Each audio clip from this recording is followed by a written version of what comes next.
Uma das vozes mais conhecidas do jornalismo brasileiro é também um escritor de sucesso. Milton Jung, âncora da CBN há mais de 20 anos, tem 4 livros publicados sobre ética, comunicação e jornalismo, além de um sobre a cidade de São Paulo. O jornalista iniciou essa relação de amor e trabalho com a capital paulista no início dos anos 90. Milton Jung é o entrevistado de hoje do Cultura e Saber, programa que estreia agora aqui na Rede Alesp. Milton, você, um jornalista de rádio que tem uma carreira consolidada no Brasil inteiro, né? Um dos maiores nomes do rádio do Brasil, resolveu escrever o seu primeiro livro para dividir conhecimento. Como é que foi esse start de eu vou escrever e vou passar essa minha bagagem de alguma forma para quem está chegando? Melissa, de verdade, eu fui provocado a escrever o livro pela editora Contexto, que tem uma série de livros sobre jornalismo nas diferentes áreas. E quando eles buscaram alguém para falar sobre jornalismo de rádio, me procuraram, o que, claro, me deixou muito feliz por ter primeira oportunidade de fazer o primeiro livro, com direito a nome na capa. Eu já tinha escrito ali alguns capítulos de alguns livros, prefácio de outros, mas um livro próprio era um desafio.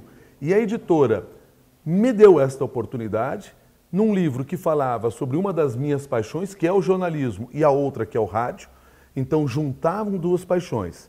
E também me ensinava a escrever livro, porque o livro tem uma arte, tem um roteiro, tem um cuidado que você tem que adotar para transformá-lo naquilo que chega na mão do leitor. Não é algo que você escreve qualquer coisa em qualquer ordem. E a editora Contexto me ajudou nesse sentido, porque pela experiência que eles tinham na literatura, pela experiência que eles tinham nesta série de livros, eles me deram uma estrutura para fazer o livro Jornalismo de Rádio. Quando eu pude colocar parte da história do rádio, mas também as minhas percepções sobre este veículo. Um veículo que eu comecei a trabalhar na minha carreira em 1985, oficialmente, mas que eu vivia desde pequeno. Porque eu sou filho de jornalista, afilhado de jornalista e sobrinho de jornalista. Meu pai trabalhou durante 60 anos numa emissora de rádio no Rio Grande do Sul. E eu era pequeno e ele me levava para dentro do estúdio da rádio. Ele fazia o noticiário principal do rádio do Rio Grande do Sul, que era o correspondente Renner, uma síntese noticiosa. E ele me colocava dentro do estúdio, numa época em que o estúdio era um lugar sagrado. Só os deuses da voz tinham a oportunidade de entrar. E ele cometia aquele sacrilégio, abria a porta para mim.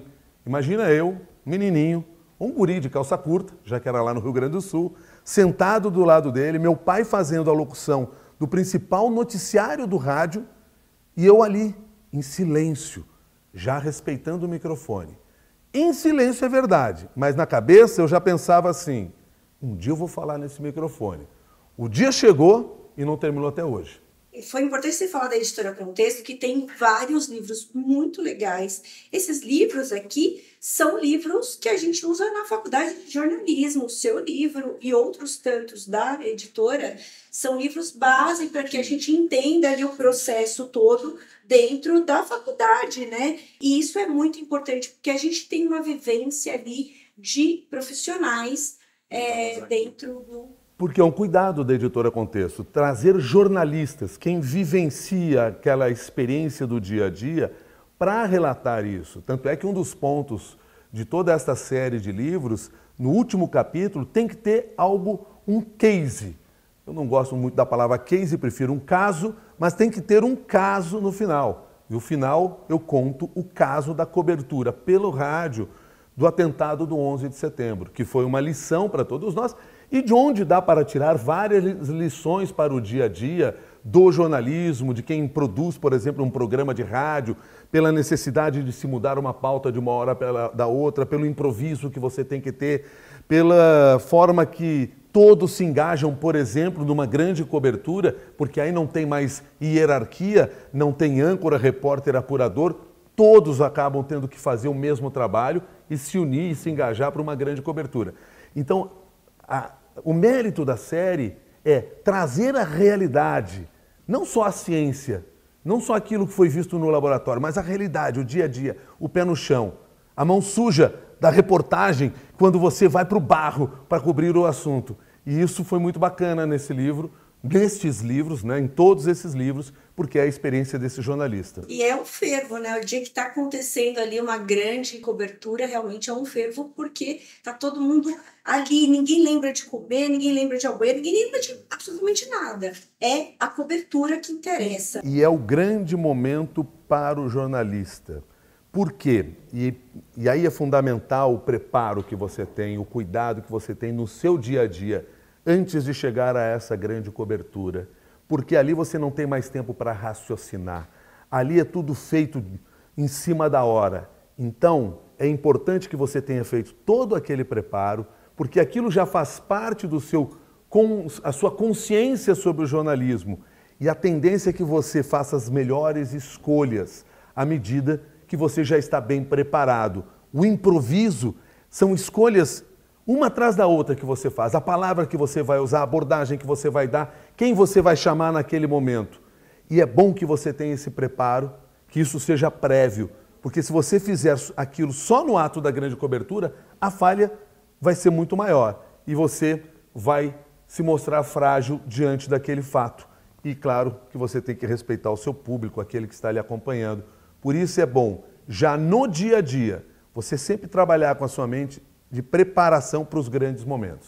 E é interessante a gente até explicar isso, né, Milton? Porque, assim, no jornal é tudo pensado, são várias cabeças pensando ali naquele produto que vai sair naquele dia. E aí acontece algo 30 minutos antes do jornal ir para o ar, e aí acabou aquele planejamento e a gente tem que correr atrás de um prejuízo que vai... prejuízo, entre aspas, que... para colocar aquela informação em tempo real para as pessoas. Então, todo aquele planejamento se refaz, né, ao longo do processo e é uma adrenalina gigantesca. Eu gosto de dizer que o melhor jornal de rádio é aquele renovado no ar. Ou seja, a melhor coisa que pode ter é derrubar tudo que foi planejado, porque é sinal de que a notícia é recente, é a notícia que o ouvinte está em busca e também é o grande desafio para nós que estamos fazendo a cobertura. E nós gostamos de ser desafiados, nós nos motivamos com isso e crescemos com isso. Aprendemos quando estamos diante de coberturas como essa. Quando eu comecei no jornal da CBN, eu estou na Rádio CBN desde 1998. No jornal da CBN eu comecei em 2011. Na semana em que eu comecei, e esse é o principal jornal da Rádio CBN, um dos principais jornais do rádio brasileiro, na semana em que eu comecei nós tivemos o tríplice acidente no Japão, que foi o tsunami, terremoto, tsunami e o acidente nuclear. Isso aconteceu durante a madrugada. Eu estava indo para a Rádio CBN naquele momento, para uma cobertura, para uma entrevista que já estava planejada anteriormente, por uma pauta que eu tinha estudado, para fazer reportagem que a gente já tinha planejado. O mundo virou naquele momento. E a gente teve que virar isso no ar. Foi um desafio, mas ter sabido trabalhar diante daquela grande transformação também foi uma amostra de você se certificar como jornalista. Agora, o livro foi escrito em 2004 e de lá para cá o rádio mudou. Você revisita esses textos. Aliás, é importante a gente dizer que esse daqui é dos originais, né? Esse livro aqui é raridade. Então tem até aqui os escritos do Milton. Isso é muito legal, né? E agora, o jornalismo de rádio, ele mudou ao longo desse processo. A gente tem agora o podcast, que vem também complementar o jornalismo de rádio. Como é que é isso? Vai ter uma outra edição? Bom, vamos com calma. Primeiro, deixa eu até aproveitar esse gancho que você me deu sobre este livro que você tem em mãos, está todo rabiscado. Todas as vezes que nós publicamos um livro, a primeira coisa que o autor faz é correr para reler todo o livro. Porque você pode ter absoluta certeza que, apesar de ter passado várias vezes por uma revisão, alguns erros vão escapar. Uma letra trocada, um nome que você não percebeu, uma palavra a mais. Então, por isso, esse livro aqui é aquele livro que você faz uma leitura do que foi impresso, do que está na mão do leitor, na primeira edição. E aí você vai fazendo mudanças a todo momento. E eu confesso a você que neste primeiro livro, quando eu percebi que havia erros, aquilo me gerou uma tremenda ansiedade, uma tremenda angústia. E um outro jornalista, que infelizmente já nos deixou, Daniel Pisa, que também faz parte dessa série, ele escreveu sobre jornalismo cultural, Naquele momento, e ele era um escritor já há algum tempo, eu lembro que eu conversei com ele da minha preocupação. Eu digo, mas Daniel, tem lá um nome que está errado. Como pode isso? Ele disse assim, Milton, nenhum livro na sua primeira edição sai perfeito 100%. Você vai corrigir e talvez na segunda edição continue passando algum erro. O olhar humano não consegue perceber algumas coisas. E aquilo me deixou um pouco mais calmo, porque veio de um jornalista bastante experiente na arte da literatura. Mas retomando agora aquilo que você me perguntou, sobre a transformação do rádio. Um dos orgulhos que eu tenho do livro Jornalismo de Rádio é que lá atrás, em 2004, eu já via acontecer algumas coisas que se realizaram. Vou dar um exemplo. Naquela época, você não tinha o rádio ainda no telefone celular da maneira como nós temos, através de aplicativo. No máximo, você precisava que o aparelho de rádio tivesse um receptor de FM, coisa que depois se transformou no digital. Então, o aplicativo no telefone celular é algo muito mais recente do que a gente imagina. E eu imaginava aquilo, lá em 2004, como sendo a grande democratização do rádio. O rádio na mão de todo mundo, porque o telefone celular já estava na mão de todo mundo. Então ia ser uma maneira de tornar o rádio acessível, ou nós podemos acessar o nosso ouvinte onde ele estivesse. O olhar do podcast já existia naquela época. A ideia de um produto que eu não sabia se chamar podcast. Porque a gente tem que ter consciência de que o podcast, ele é um produto do rádio. Pode estar sendo feito por qualquer veículo de comunicação, mas como produto em si é produto do rádio. O conhecimento que transforma o conteúdo em áudio é o conhecimento do rádio, do técnico que está na rádio, do narrador da notícia. Toda a técnica do rádio você tem que utilizar no podcast. Muitas vezes, e eu me lembro que em 2015, 2005, 2006, se não me engano, fui participar de um campus party para discutir o podcast como futuro do rádio. E eu já dizia naquela época que o podcast não era o futuro do rádio, o podcast era um produto do rádio. O rádio permanece, o podcast cresce com seu espaço próprio, mas usando essa técnica que nós aprendemos lá dentro e podemos trabalhar dentro dessa perspectiva nova, que é o podcast, chegando às pessoas numa informação já pré-estabelecida, sem substituir o rádio ao vivo. São duas coisas diferentes. Exatamente. Sempre as pessoas criam essa especulação, vai acabar, não vai? Não vai, porque as pessoas têm, de fato, apreço pelo rádio. Muitas pessoas têm apreço pelo rádio e ele é um veículo importantíssimo, né? Eu, particularmente, gosto muito do podcast pelo controle que eu tenho ali do conteúdo que eu estou ouvindo e adoro, por exemplo, quando ele tem aquele arzinho de radionovela, que tem aquele, os áudios e tal, os sons. Isso eu acho muito legal. Olha que legal isso que você acabou de falar, porque isso me remete a uma coisa que eu já tinha em mente. O podcast fez reviver as grandes produções sonoras que o rádio ao vivo perdeu. Por quê? Vou pegar o caso da Rádio CBN, que é uma rádio jornalística 24 horas, cobrindo os fatos do dia. O factual te impede ou tira espaço, por exemplo, para grandes produções em série. O podcast retoma isso. E você pode trabalhar numa sonorização muito especial, muito rica, que o rádio, ao longo do tempo, abriu mão, muitas vezes, em função do factual. Então, sem dúvida, nos permite trabalhar também com esta criatividade. Isso é muito bom. É um resgate daquilo que já se fazia no passado, com a nova tecnologia. Agora, o outro livro, o livro que veio na sequência é Conte Sua História de São Paulo. Imagino eu que na sua experiência de rádio você ouviu muitas histórias e que isso também ajudou para ter essa ideia, né? Esse start de... Olha, acho que as histórias de São Paulo poderiam virar um livro. Foi isso mesmo? Como é que foi? Como é que nasceu esse filho aqui? Nós criamos na Rádio CBN, dentro do programa CBN São Paulo que eu apresentava, um quadro, Conte Sua História de São Paulo, no qual nós convidamos os ouvintes para que eles escrevessem as histórias da cidade. Os ouvintes me surpreenderam no primeiro momento, porque eu imaginava que iam trazer histórias da cidade, e eles trouxeram histórias deles na cidade. E aí eles me fizeram descobrir que a história de São Paulo, ela precisa ser contada a partir do protagonismo das pessoas. Então era um menino que brincava no no pátio de terra do avô, num bairro qualquer distante da capital paulista, num bairro que naquela época era rural e que hoje é totalmente urbano. Então essas pessoas mostraram esse crescimento, esse desenvolvimento da cidade de São Paulo. No primeiro ano, essas histórias eram lidas ao vivo, sonorizadas ao vivo. Isso, claro, exigia ali um cuidado enorme, e também fazia com que nós não pudéssemos produzir demais, porque não era possível fazer isso ao vivo.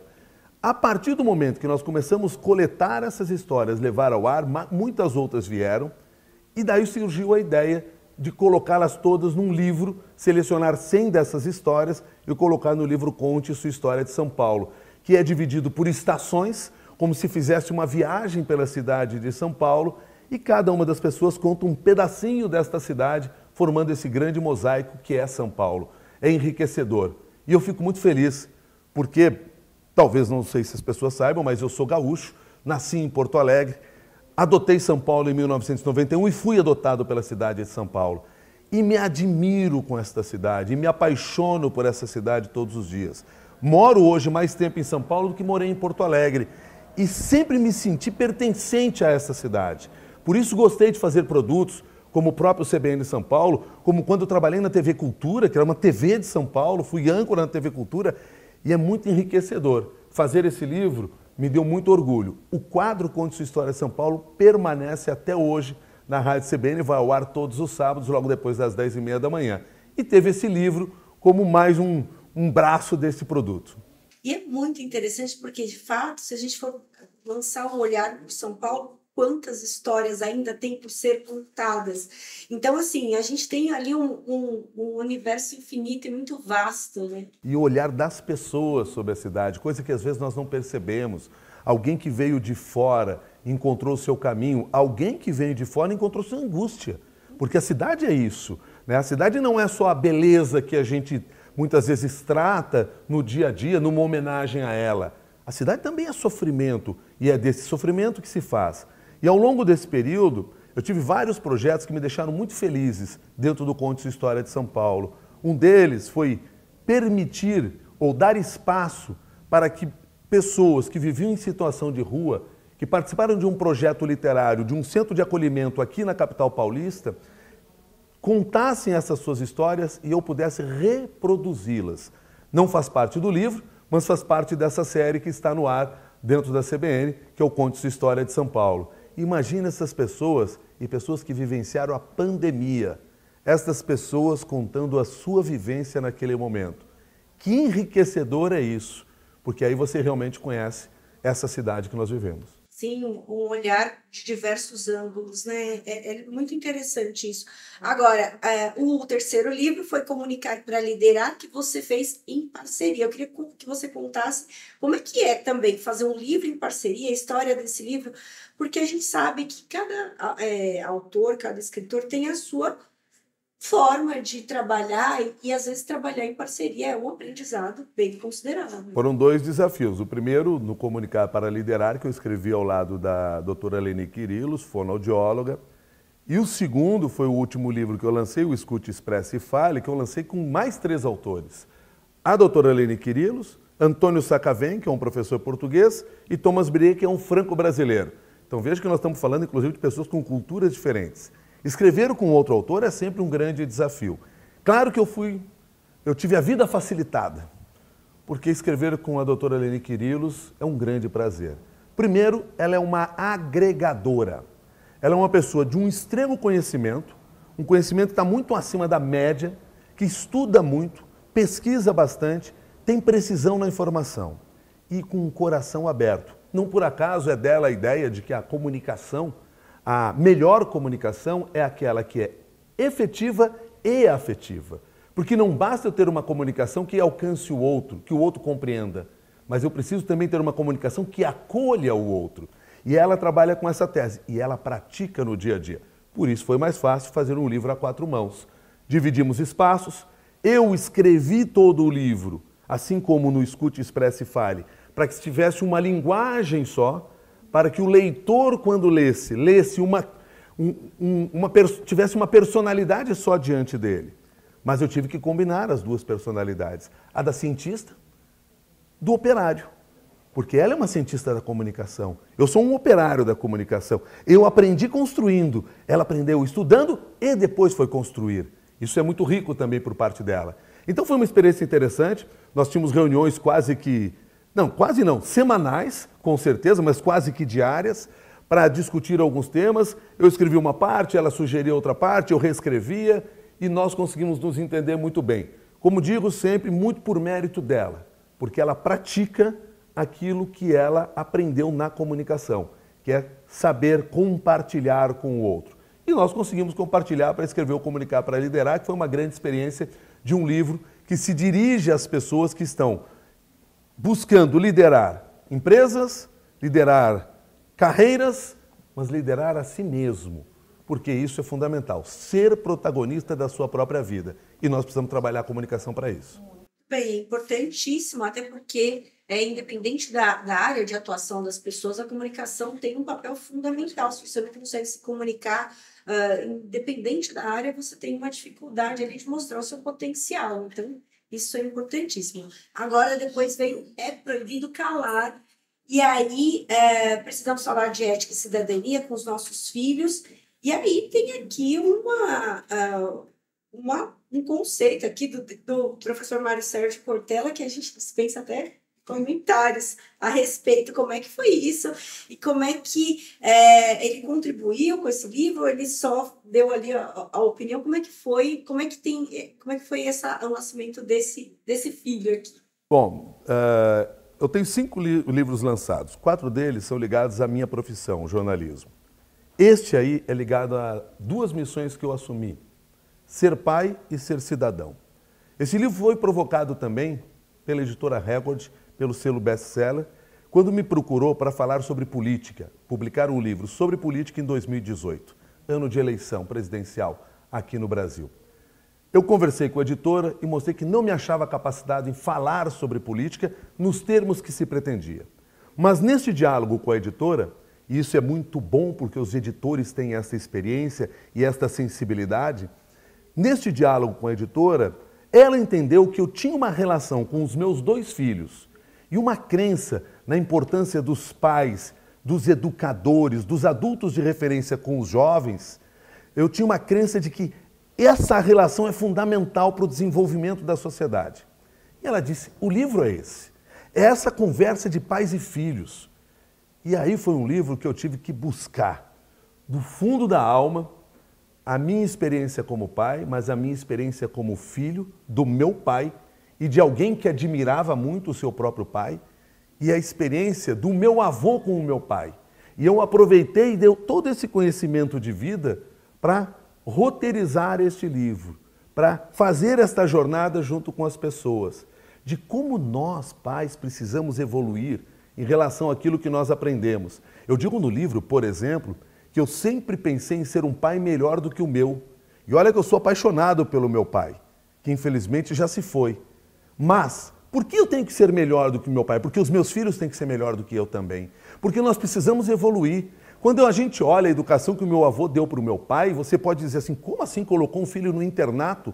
Mas era a cultura da época. Era o caminho que se imaginava que ia dar educação para o outro. Hoje, é inimaginável que um filho que não se comporte como eu gostaria seja colocado no internato.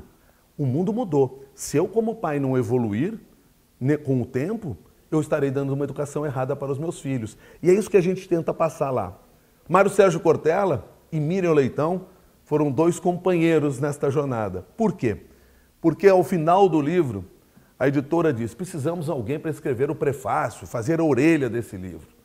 E foram os 2 primeiros nomes que me vieram à mente. Mário Sérgio Cortella, que é um colega de rádio maravilhoso e uma figura que tem uma maneira de pensar e raciocinar a vida que é genial. E a Miriam Leitão, que eu sei o quanto preza o tema da cidadania e da relação pais e filhos. A paixão que ela tem por ser mãe, a paixão que ela tem por ser avó. E o ensinamento que ela teve dos pais dela, eu já conhecia, me fez procurar os 2, morrendo de medo, Melissa. Morrendo de medo. Sabe por quê? Quando você convida alguém para escrever o prefácio do seu livro, aquele vai ser o seu primeiro leitor. aquele vai ser a primeira pessoa que vai pegar o livro de ponta a ponta. E eu ficava imaginando assim, o que o Cortella, o que a Miriam Leitão vai pensar do que eu estou escrevendo? E como esse livro era mais desafiador, porque ele saía da técnica da ciência e ele entrava muito mais para a alma, eu fiquei com medo do que eles iam dizer e constrangido.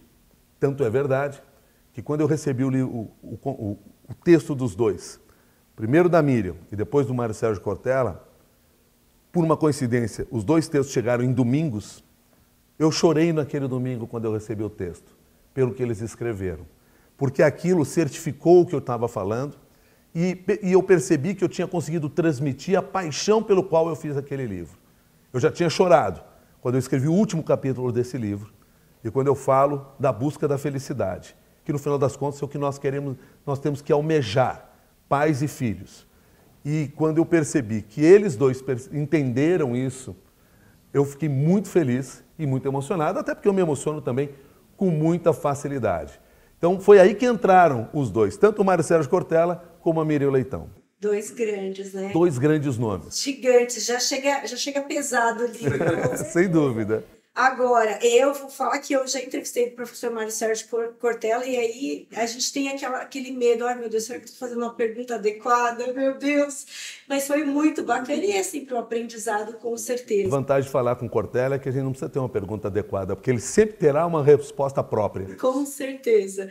E aí, esse livro... me parece que tem uma ligação com aquele seu projeto Adote um Vereador, porque esse foi a grande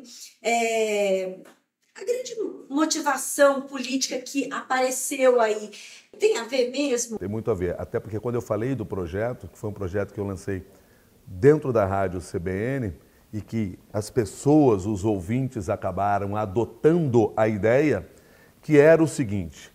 Nós tínhamos acabado de ter uma eleição municipal em São Paulo, saiu a nominata dos 55 vereadores, nossos representantes, porque este é o papel da Casa Legislativa e nós estamos aqui em uma Casa Legislativa que nos representa, ela é resultado da democracia e ela precisa ser respeitada.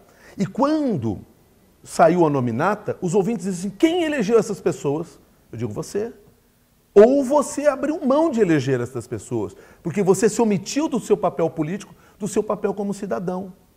Eu digo, e agora é o seguinte, amigo, são esses 55 que vão pensar a nossa vida. Eles vão nos representar. Por isso nós temos que ter uma participação ativa no parlamento. Vamos adotar um vereador? Se você não reconhece nenhum deles, adota um. Conhece o trabalho que ele realiza, seja crítico ou sugestivo. Você tem diferentes papéis diante da política e da política representativa, que é o papel do legislativo. Isso foi muito interessante, porque as pessoas passaram a entender também qual é a função do parlamentar, porque muitas vezes nós não compreendemos. O cidadão acha que o parlamentar é aquele cara que bota uma caixa d'água na minha casa. Ele tem um papel muito mais nobre. Ele pensa na sociedade e no coletivo como um todo. Essa é a ação dele como um representante. E o Adote o Vereador nos permitiu conhecer isso. E era, sem dúvida, um papel do cidadão. E a cidadania era esse exercício que eu tive que levar para o livro.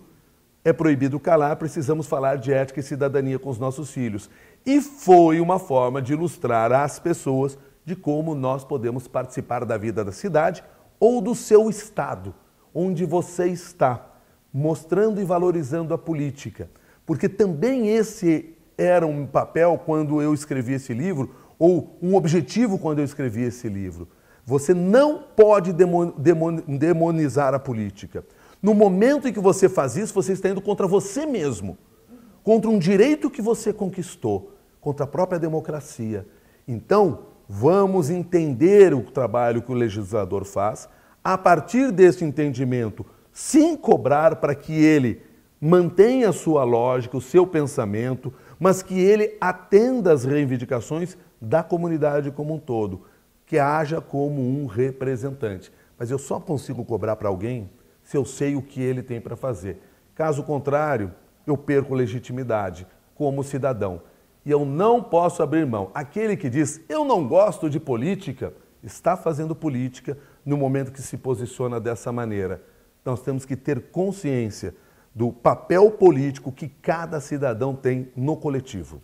viver é um ato político, a gente não pode deixar de mencionar. E que vivemos no coletivo. Ainda bem, não vivemos só como um indivíduo. E por fim, a gente já está quase acabando, infelizmente, a nossa conversa. Eu queria que você falasse desse livro, Escute, Expresse e Fale. Escute, Expresse e Fale. Eu ressalto esse título porque, como a gente estava conversando antes, nem sempre as pessoas querem escutar, né? Se somos seres humanos, não aprendemos a escutar.